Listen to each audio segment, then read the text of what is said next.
Right, coming up, folks, Elis has promised me during tracks an anecdote with a punchline. So you can't say that now. So that's to look forward to. That was High and Dry by Thom Yorke and the Radiohead. A song which I remember from listening to when I was a kitchen porter at the I think it's the Ship in Alveston, and because it was the late 90s, I was treated poorly by the chefs. A lot of behaviour that now would probably have given me some form of compensation, at least in a small claims court. Some really unpleasant bullying. And anything you can discuss on radio, or are you uncomfortable doing that? Pans being thrown, my overalls being sort of amusingly torn off and hidden. You were wearing trousers and pants underneath the, I was wearing a pair of boxer shorts. Good lad. Also, I was deprived of food to the point at which I got so hungry I went into the fridge chiller and ate raw mushrooms. And it's the worst thing I've ever tasted that hasn't been gone off. I didn't realise I was sharing a radio show with Oliver Twist. It's true, but my woes haven't... goodness, I've forgotten, Elis. It's time for Anecdote Punchline. Please don't build this up. Right, listeners, it's Anecdote Punchline on XFM. Basically... if I said this in passing during... Just to be clear, you'll get the anecdote first, listeners, and then the punchline. If I said this is the sort of bullying that you were... You see, the abusers often become a bit... No, the other way around. Anyway, well, I'm clearly firing on all cylinders, so... right, I'll do this anecdote. Last night I was performing with... Last night. Well, it's got off to a cracking start, this anecdote. Last night I was performing with the stand-up comic Earl O'Kin. Do you know Earl? Yes, I do know Earl. Yeah, he's a musical act, and... he does like a lip trumpet. He does a lip trumpet. It's very funny, right? But anyway... Yeah, it's very funny. He drives a car so old he technically doesn't have to have seatbelts. Oh wow! I did not know that. Well, the thing with Earl is he's an old guy, and he started out before the comedy circuit sort of existed, really, on the sort of folk circuit. So I'm interested in stuff like this, and he was telling me this, and he said that one of the best folk clubs in the UK in the 1970s it wasn't in London, it wasn't in Manchester or Edinburgh, it was in Cross Hands, right, which is the tiny village my dad is from. Oh wow! And nothing ever, no disrespect to the people of Cross Hands, but nothing ever happens there. And I spent my childhood going to visit my grandparents in Cross Hands, so I was amazed at this, and I got really excited, and I was like, just to remind listeners, you're listening to XFM. Oh shit. I have to do that contractually every 2 minutes. We're in the middle of Anecdote Punchline. Carry on, Elis. Right. Anyway, do you know what? It's I can see where this is going. Come on, Elis. It's Cross Hands. It's in the 60s. So it's where your dad lived. We're all feeling good. To say, isn't this exciting? Have you heard of this amazing folk club? And my father replied, no, because in the 70s I was doing normal things like retaking my A-levels. Oh yeah, well, and that's the punchline. We've got it there. Anecdote Punchline classic, right, from Elis. We've even had a tweet in saying they're talking about Cross Hands on XFM. It's going crazy here. The people, we give them what they love. They love an anecdote followed by a punchline. Bang, Elis, both barrels. Tune in next week for another Anecdote Punchline. Producer Deacon, because normal Producer Dave is on holiday in Portugal. Producer Deacon has just handed me over that said, please get it to the texter now. Elis, imagine what it would be like if we were being produced by John Deacon. Yeah. Well. Oh, God. Oh. I would have flown back. Well, of course I would. Yeah. I wouldn't have come to Edinburgh. No. Anyway, so, hey, Elis. It wasn't just as a lowly kitchen porter in the late 90s that I was victimised. Oh, why was your confidence shattered like my confidence has been shattered by Anecdote? Of course, my entire teenage years was a process of shattering my confidence so much that I then had to make up to 24 people a night laugh at the Edinburgh Fringe just to get a bit of confidence back. Anyway, now you join us at Gleneagles for the USPGA Anecdote Championships. First off, 3-time major winner on the tee, Mr. Elis James. You can't set it up like this because it will. No one. I could have an anecdote about being in space, but it will sound bad now. No, I think the listeners would want to hear about that. All right, okay. Look, basically, I thought this was quite entertaining, but I've now lost confidence in it. I had a dream last night that Snoop Dogg, the rapper, followed me into a public toilet, smelled my wee, and told me to see a doctor, man. It's good. Thank you. There we go. I usually have an embargo on telling people my dreams, but it was so vivid, and he was so disgusted. And I don't know, he didn't appear to have medical knowledge because he was wearing like a hoodie like he usually would if he was, rapping. But the way he turned his nose up, he was absolutely horrified. And did you need a wee when you woke up? Was it one of the wee dreams? No, but I think it was an anxiety dream because when I woke up, I considered calling NHS Direct, but then realised, what would I tell them? Also, the Tories have cut it. Yeah. It doesn't exist. Oh. I often have wee dreams when I need a wee and wake up thinking I have soiled the bed. Luckily, that's yet to happen. But that does cause no small amount of stress. Also, related to your celebrity dream anecdote, Elis, we had an email in, which I know for a fact you won't have read. Because I have problems with my email account. Because you didn't check it for so long that you got locked out of your account. No.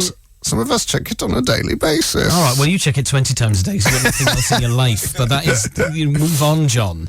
Dear Elis and John, and this email is from Ian J. Hildebrand. Oh, that's a good name. Who sounds like a sort of a character from a Norse myth. Dear Elis and John, I hope this mail finds you well, and the price of gold satisfactory and affairs Welsh in order. Lovely start. He's got a lovely turn of phrase. Yeah. Have you ever considered instigating a forfeit system in Winner Plays On? So that was something we did consider actually before we started the show, but realised we probably wouldn't have time to carry out the forfeits. I ask because of a harrowing dream I had last night. You were performing a live show outdoors on the Meadows in Edinburgh, and it was John's turn to choose the forfeit. He gleefully announced that the loser had to pickle Bradley Walsh. John seemed bizarrely ecstatic at the prospect of smearing a daytime quiz show host with chutney. Ellis looked, as I imagine Terry Waite did, while handcuffed to that radiator in Lebanon. Waite actually wasn't handcuffed to a radiator, and if so, it was for a brief amount of time. He did have free reign of the room. It was the door that was locked. I am something of an expert on the Lebanese hostage crisis. That is true. And John once told me a fantastic anecdote where he brought this up on a first date and the girl was scared. Yeah. Thankfully, I woke up before the game began, but going on form, I imagine Elis was the pickler. So he's had a celebrity dream involving you and I, both top celebrities, and Mr. Bradley Walsh, another celebrity. Now, folks, in preparation for Elis's, the wedding that Elis is going to today, I believe, Elis, you had a rather amusing experience at the hairdresser's. Well, just yesterday. Pray tell. But yesterday, I'd gone. I live very close to quite a posh hairdresser, and I'd gone to buy some milk, and I could see that it was still open at about 6:30. I thought, oh, brilliant! I'll just pop in and do a thing I do on quite a regular basis, but I've not done it at that hairdresser's, right? So I knocked on the door. He went, hello, and I said, a bit embarrassing, but it'll only take you half a minute. Could you trim my eyebrows, please? And he went, you're joking, aren't ya? And I said, no, No, I usually get it when I have a haircut, but I haven't got time for haircuts. But I'm going to a wedding. I like to get my eyebrows trimmed because I look a bit like Ming the Merciless. He went, you're joking. He went, because it's opposite pub. He went, have you had a drink? I said, this isn't a dare. Like I've not been dared to do this by my friends in the White Hart. I just need to get my eyebrows trimmed. He went, it's too weird. It's too weird. It is weird. It's not weird. It's something you do yourself. No, I tried that and then I took off all of the eyelashes on my right eye. Your eyelashes? Yeah, because I'd turned it on before I'd lifted the eyebrow. You don't use an electric trimmer? Yeah, well, I got bought one for Christmas because my eyebrows have been a problem. There's no such thing as an electric eyebrow trimmer. Yes, there is. I've got it, and I got it wrong. And then I made myself look like Aaron Lennon because I took a big chunk. Like you'd fallen asleep on a stag do? Yeah, it was exactly that, and I hadn't been on a stag do. So now I only trust a barber or a hairdresser to do it. And he went, and then amazingly, right, he said, I can't come back in the day and I'll do it, but this is too weird. And anyway, I've had a drink. But he was still cutting a woman's hair. So then she looked at me and said, oh, great, I'm having a perm done by this drunk bloke who doesn't trust himself to do, a strange man's eyebrows. So he refused. So I look a bit like Ming the Merciless or Dennis Healy, depending on your sort of cultural reference of this. What? Either a film that came out in 1980 or Chancellor of the Exchequer in 1980. Yeah. If you like the early 80s, you'll know exactly what I look like. So, folks, listeners, team, what we would like to hear from you today is your sort of male grooming anecdotes. What embarrassing grooming have you had to do? Or what annoying or weird things does your boyfriend do or not do? So if you'd like your boyfriend to pop round for an eyebrow trim.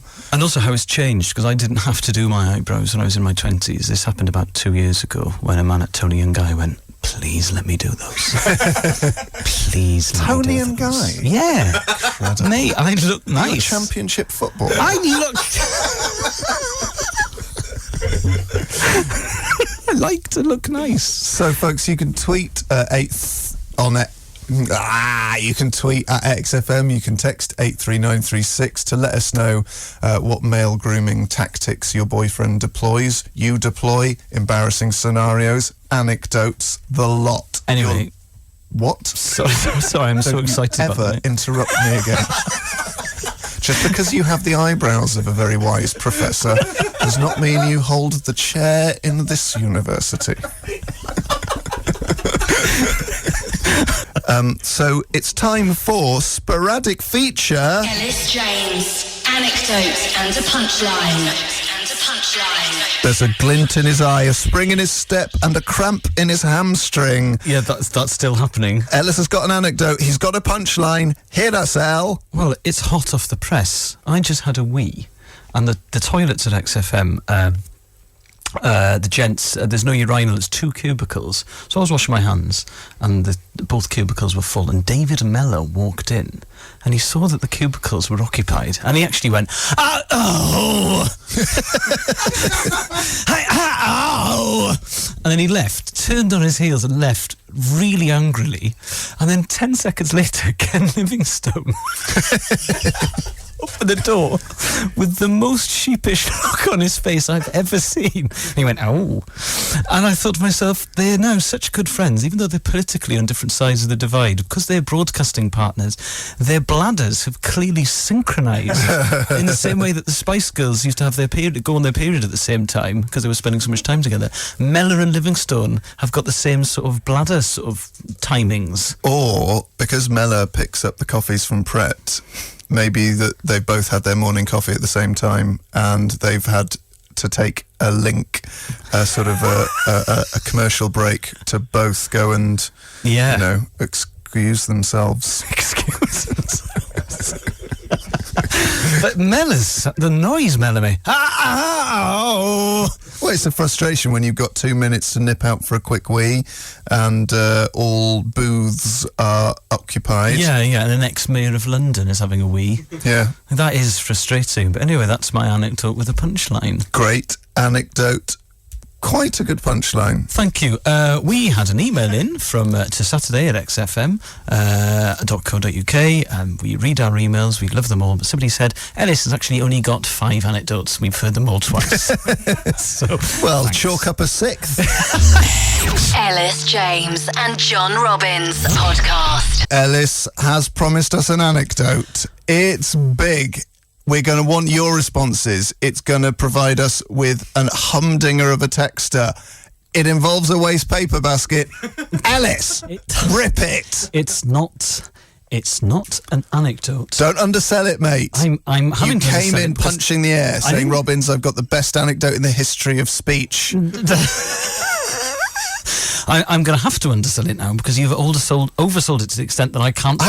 Elis, you showed me a design of a tattoo of this anecdote you're thinking about having done. Right, okay. Picture the scene. It's 2000 BC. No, right. My girlfriend would really like a waste paper bin in the living room, and I think that is insane. And I've just never seen that done before. I've never heard of anyone do it, apart from stoners who were like students who were like, yeah, let's have some cookies and watch some bad films. But she's told me, she's convinced me that everyone in Derbyshire has a waste. I've already lost faith in this anecdote because you're staring Elis, at me. don't lose faith. It's like I'm there. It's like I'm there in a world where your girlfriend's saying you should have a waste paper basket because people in the Midlands have one. Yeah. Well, right, okay. Come on. That's fine. But, okay, right. She then texted some friends from Derbyshire, said, yeah, we've all got waste paper bins in our lounge. And I texted some Welsh friends, said, no, we don't have waste paper bins in our lounge, so that we had a debate. And I would like, stop looking at me like that. You know when producer Dave emailed us both to ask what our text topic was, and you described this, and he said it's a bit niche. And you said, mate, everyone's got a waste paper bin.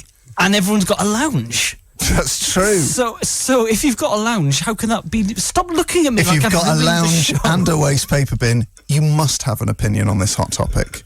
So just to break it down for the listeners, because obviously it's quite a complex issue, you don't think you should have a waste paper bin in the lounge. No. And your girlfriend thinks you should. Yes, and I don't want one, but she thinks that I'm wrong. And that's it. Yeah. That's the... Yes. Okay, let's throw it out to the listeners. Text us on 83936. I don't want to preempt Prime Minister's question time, but I think this is going to be all over the press the next few days. So we're really ahead of the game here. I mean, waste paper bin wise, I've always had one in the lounge, mate. Are you from the Midlands? No, but why wouldn't you have a waste paper bin in the lounge? Because it's just not cool. It's not cool. It's just not... What if you need to throw something away in the lounge? Maybe a crisp packet, some computer paper that's got jammed in your printer? You walk to the kitchen and... What? Keith Richards, Freddie Mercury, Mick Jagger, they would not have had waste paper bins in the lounge. At their parties, people... Is this a question in Winner Plays On? No, it's not. But the point I'm trying to make is it's just not cool to have a waste paper bin in the lounge. You and my girlfriend think it is. I want to throw it out to listeners. Text us 83936. Tweet us at XFM. Can we just be very clear? Don't, for goodness sake, just keep this about waste paper bins in the lounge. We have discussed this. We need to broaden this out to genuine household disagreements, household arguments. Have you and your partner or your flatmate ever come to loggerheads about things like a waste paper, maybe more interesting things, more exciting things than a waste paper bag? This is the end of a beautiful relationship. So, tweet 839... I looked up for the little bit of paper where that's written and it's not there. Tweet at XFM and text 83936 of any household disagreements you've had. Obviously, fridge versus cupboard is going to feature heavily in this. So do keep them coming in. Despite being a real trooper and coming in because I don't feel very well, John remarked that I looked quite tanned. He does look quite tanned. He looks like he is in makeup for a sort of an American soap opera. Oh, thanks. Cheers, mate. But the reason I look so tanned is because 2 weeks ago, I can't believe we haven't talked about this on air, I decided to go skiing. When Elis told me that, when he said, John, I'm going skiing, when he got to the word going, the last word, I expected Elis to say he was skiing. I'd have put insane above that. Pre-decimal. Back to my old school to right some wrongs. Imagine if I said, John, I'm going pre-decimal. I think decimalisation ruined this country. And to be honest, we did pretty well for 1,000 years with pounds, shillings and pence, and halfpennies and groats and farthings. We did do very well, actually. Exactly, and I think that... Well, farthing's not... it is. It is pre-decimal, but also it does make sense in a decimal system because it's quarter of a penny. Yeah, but I mean, price rhetoric. If you're buying a can of Rio at your local newsagents, you're not going to be paying for things. Elis, why did you go skiing? Are you a member of the aristocracy? No. Have you married into the family of a baronet? No, but are you trying to win favour with Princes William and Harry? No, but I'd never been before, and my girlfriend... Are you an insufferable... But my girlfriend really likes it, but she hadn't been since we were going out. Your girlfriend really likes skiing? Yeah, it's odd to think. Is she upper class? No, she's not. She's just been skiing a couple of times. I've met your girlfriend. I know. I've never seen her in a tiara. Exactly. In a gilet. So I was going... It's Gina, actually, John, for Christ. Well, I wouldn't know, mate, because I don't lord it about la-di-da Sir Elis of James on the slopes of the skiing slope. I don't know any places what, where though? people ski. I think you'd like it. No, I wouldn't. Very, very boozy. Yeah, well, that's fine, but why do you need to risk breaking an ankle before you go to the pub? Well, why wouldn't you just go to the pub after sitting at home? Because what is better than that? You could still do that. Yeah, exactly. But you'd be in the Alps near snow. Well, the snow's fine. Why not just go to a nice snowy northern country? But what? Why do you have to risk injury mid... Everyone I know who skis gets injured. And do you know what I say to them? It's your fault. I don't care.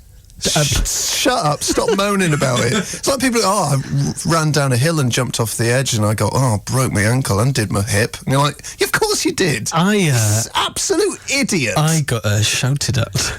Did you? Because I'd never been before, I never used a ski lift, right? And just to explain what happened, I hadn't been listening to the instructor, and I realised that once I was on it, I didn't know how to get off it.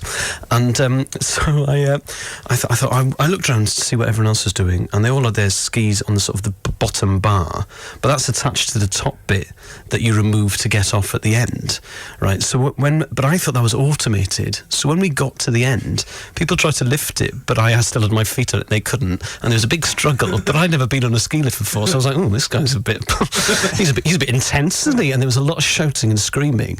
And then the ski instructor realised what had happened, and he pulled me off, like pulled my skis off and screamed at me, and then everyone fell off, and there was a lot of screaming, and he went, "What is wrong with you?" And I said, "I'm so sorry." And he went, I am sorry. I said, "I've never been before." And he went, "Does that mean you forget to look with your eyes?" And because I just wanted it to end, I went, "Yes, sometimes I forget to look with my eyes." And he went, "Yeah!" And he threw my gloves at me, and I was told off in front of 150 people, and it Elis was... James, Anecdote You nasty little cube. You cube. You cube.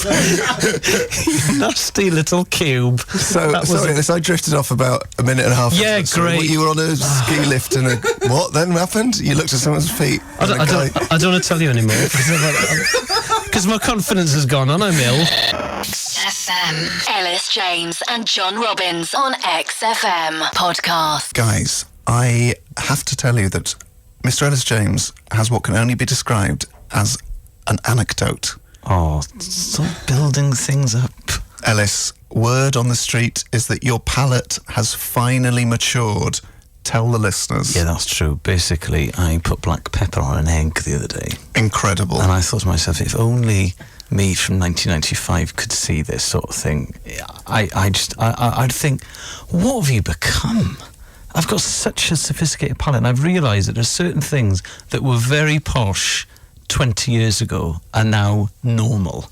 Elis James, Anecdote and a Punchline. I mean, it's amazing. You're ruining my confidence, man. Just to think that from such small acorns or such small eggs, An entire riff has been born. Elis has now left the studio, probably to put some salt on some beans. Oh, yeah. Yeah, laughing hell. He can cope. This because this show doesn't mean anything to him, does it? No, it's fine. He doesn't look forward to it being with his friends and broadcasting. It doesn't mean he's wanted to do all his life. No, it's fine. Pick on him. It's good for the dynamic of the show. It's like youth club. This be inside your brain when you're eating your egg with pepper, and suddenly all other systems in your brain just shut down, and you say to yourself, Elis, you're eating an egg with pepper. This is newsworthy. This is like youth club. You've mentioned my underarm hair at the top of the show. Mentioned that some of my stories don't go anywhere. No, it is going to go somewhere. We're going to prove that now. Yes, it is, because I tweeted about it. Yes. Because, I mean, Twitter only give blue ticks to the very creme de la creme of the social media trendsetters. Mr. Ellis James and his egg-based chat, they get one. Robbins, tweeting about the outcome of the election, does not deserve a blue tick, even though he got 400 retweets for his tweet about the bloomin' Tories. Yeah, well, I got 285 retweets about Neymar, the Brazilian footballer, hurting his back during the 2014 World Cup. So why didn't he shove that on toast and have black pepper? So, Elis, where did this political hot potato end up? I mentioned that there are a lot of things that used to be posh 20 years ago that are no longer posh. I compiled a list on Twitter, and my Twitter went crazy, John. I must have got 10 replies. Incredible. Could you give me a couple of the top ones? A couple of the top ones. So, just to re-emphasise, folks, we're talking about things that aren't posh anymore. Things that stopped being posh in my lifetime. 1, instant coffee. 2, liquid hand soap. 3, black pepper. I'd pick you up on the first one. It's ground coffee that's no longer posh, not instant coffee. Non-instant coffee. Any coffee that's not instant, basically. Yes. Prime example, I went to Riley's snooker hall this week to play snooker and darts with TV's John Richardson. It's just one of the many top-level kingmaker industry sort of get-togethers. Snooker matches. And I got there early, because I'm early for everything, and I said, could I have a coffee? And the guy looked at me like I was insane, and I said, do you have coffee? And he went, we've got Nescafe. I said, that's fine. Yeah. But it's the only place, I think, in London that still serves Nescafe, apart from, like, little burger vans on A roads. Yeah, and I read Bill Bryson's book about Britain, and he was saying that when he moved to the UK in the mid-'80s to work for the Times, even, like, editors of the Times had to go to Greasy Spoons and drink, like, Nescafe out of a sort of chipped mug. It just wasn't a thing, 30 years ago. If you went to a friend's house and they gave you instant coffee, if you asked for a coffee, and they weren't a middle-aged woman... Yeah. You'd go insane. You'd be like, what's gone wrong? Are you out of... Even if we're out of ground coffee, we don't have instant. Noel Gallagher, I read an interview with him in Q magazine, and he was like, I've switched to cappuccino now. I don't drink Nescafe anymore. Everyone's doing it. FM. Elis, you steal your girlfriend's... No, I don't. We've had a tweet in from Frank F.E. I once delivered an amazing anecdote about IT support. They do exist. And my mate delivered it back to me as his own, and I nearly rebooted him. Now, A, lovely turn of phrase, but B, that reminds me of my own life and personal experiences. See, I am a much better anecdoter than my girlfriend, right? And quite often something will happen to us on the way to a party or to see friends, and we're like, hey, how are you? Oh, look, you're done to the kitchen, and then she'll start to tell the story, and I know she's gonna get it right. Anecdote and a punchline. It should be Isy Suttie No Punchline. So then what happens is, and then my blood turns cold, right? And I think she's going to get it wrong. She's going to put the reveal in the wrong place. There are details on the way that add important colour to this anecdote that she's missing. Where is the light and shade?